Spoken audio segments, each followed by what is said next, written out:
Walk prudently when you go to the house of God, and draw near to hear, rather than to give the sacrifice of fools, for they do not know that they do evil.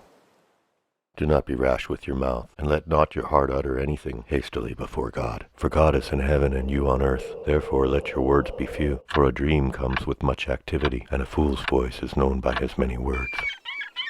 When you make a vow to God, do not delay to pay it, for he has no pleasure in fools. Pay what you have vowed. Better not to vow than to vow and not to pay. Do not let your mouth cause your flesh to sin, nor say before the messenger of God that it was an error. Why should God be angry at your excuse and destroy the work of your hands? For in the multitude of dreams and many words there is also vanity, but fear God.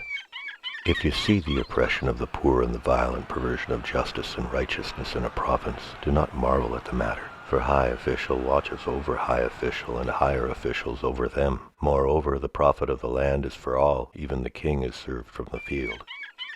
He who loves silver will not be satisfied with silver, nor he who loves abundance with increase. This is also vanity.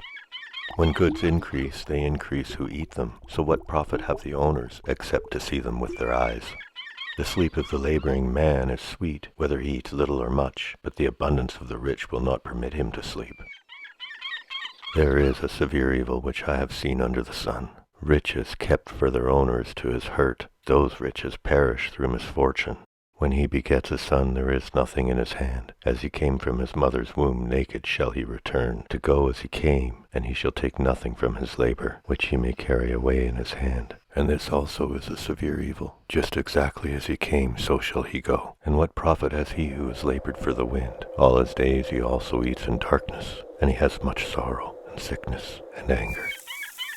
Here is what I have seen. It is good and fitting for one to eat and drink, and to enjoy the good of all his labor, in which he toils under the sun, all the days of his life which God gives him, for it is his heritage. As for every man to whom God has given riches and wealth, and given him power to eat of it, to receive his heritage and rejoice in his labor, this is the gift of God, for he will not dwell unduly on the days of his life, because God keeps him busy with the joy of his heart. There is an evil which I have seen under the sun, and it is common among men, a man to whom God has given riches and wealth and honor, so that he lacks nothing for himself of all he desires. Yet God does not give him power to eat of it, but a foreigner consumes it. This is vanity, and it is an evil affliction.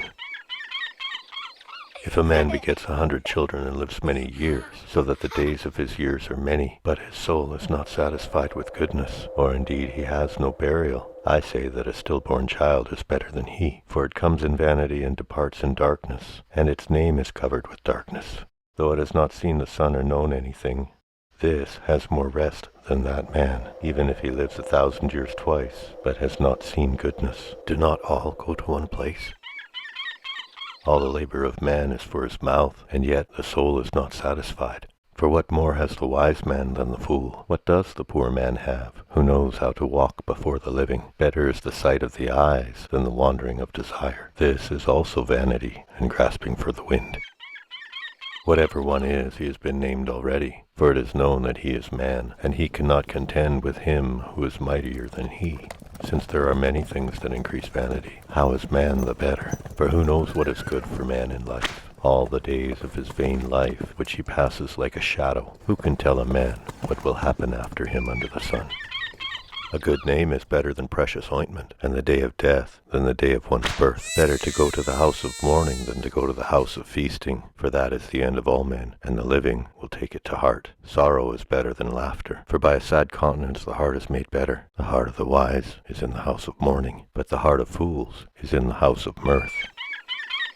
It is better to hear the rebuke of the wise than for a man to hear the song of fools. For like the crackling thorns under a pot, so is the laughter of the fool. This also is vanity. Surely oppression destroys a wise man's reason, and a bribe debases the heart. The end of a thing is better than its beginning. The patient in spirit is better than the proud in spirit. Do not hasten in your spirit to be angry, for anger rests in the bosom of fools. Do not say, why were the former days better than these? For you do not inquire wisely concerning this. Wisdom is good with an inheritance, and profitable to those who see the sun. For wisdom is a defense as money is a defense. But the excellence of knowledge is that wisdom gives life to those who have it. Consider the work of God, for who can make straight what he has made crooked? In the day of prosperity be joyful, but in the day of adversity consider. Surely God has appointed the one as well as the other, so that man can find out nothing that will come after him. I have seen everything in my days of vanity. There is a just man who perishes in his righteousness, and there is a wicked man who prolongs his life in his wickedness. Do not be overly righteous, nor be overly wise. Why should you destroy yourself? Do not be overly wicked, nor be foolish. Why should you die before your time? It is good that you grasp this, and also not remove your hand from the other, for he who fears God will escape them all. Wisdom strengthens the wise more than 10 rulers of the city, for there is not a just man on earth who does good and does not sin. Also do not take to heart everything people say, lest you hear your servant cursing you. For many times also your own heart has known that even you have cursed others. All this I have proved by wisdom. I said I will be wise, but it was far from me. As for that which is far off and exceedingly deep, who can find it out? I applied my heart to know, to search and seek out wisdom and the reason of things, to know the wickedness of folly, even of foolishness and madness. And I find myself more bitter than death, the woman whose heart is snares and nets, whose hands are fetters. He who pleases God shall escape from her, but the sinner shall be trapped by her. Here is what I have found, says the preacher, adding one thing to the other to find out the reason which my soul still seeks, but I cannot find. One man among 1,000 I have found, but a woman among all these I have not found. Truly this only I have found, that God made man upright, but they have sought out many schemes.